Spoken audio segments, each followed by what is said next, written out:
In the long forgotten past, the world was inhabited by various demi-human tribes. They were further divided into four groups: land tribes, mountain tribes, ocean tribes, and the sky tribes.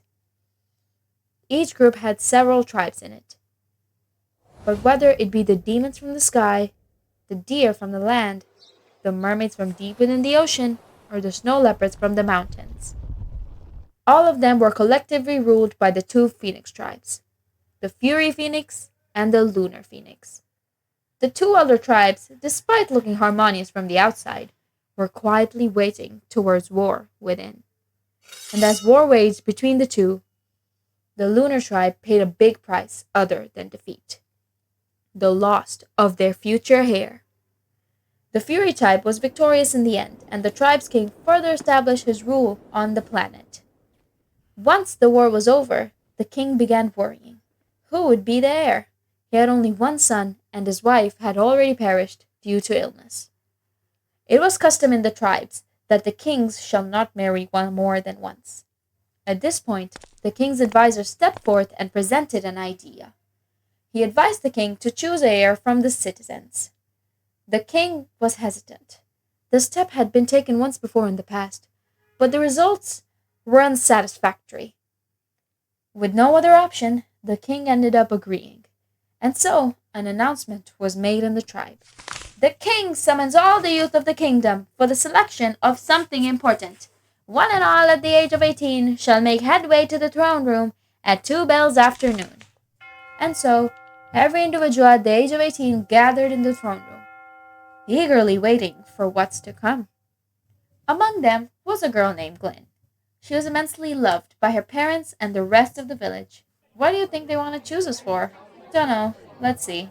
I, for one, think, the king has arrived.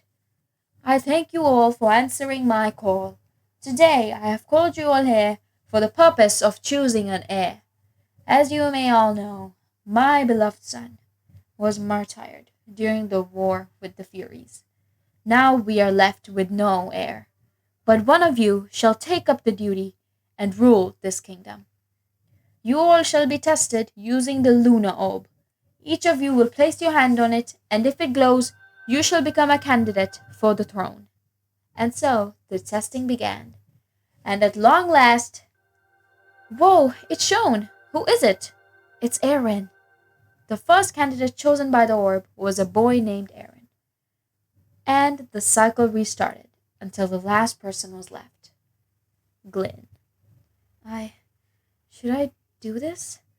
Please hurry up, miss. All right. Huh? Whoa, it's Glynn.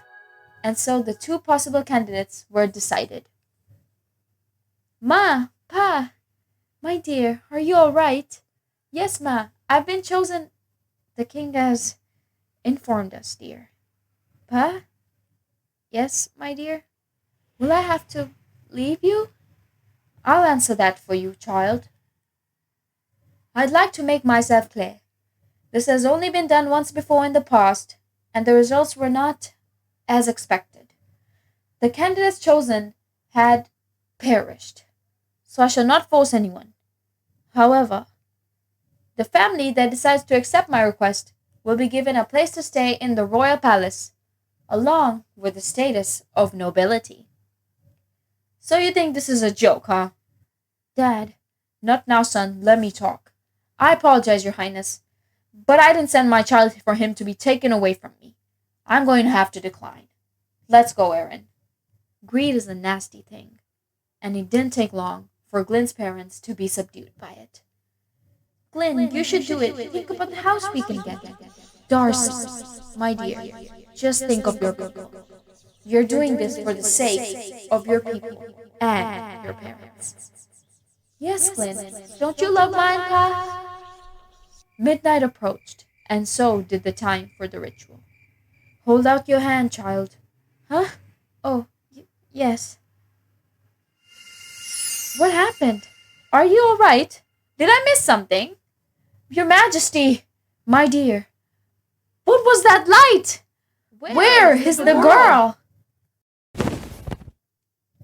She's A bird! She's cursed! Everyone run! Guards, capture her!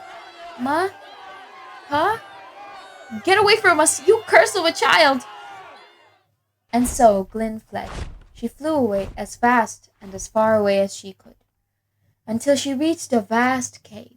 She took refuge in it and fell into a deep slumber, until one day her eyes opened, and she was no longer in a cave, but a vast field lit by the moon. Or it wasn't the moon, but the spirit itself before her. Hey, do you know where I am? I guess we're both in this together. Let's try finding a place to stay first.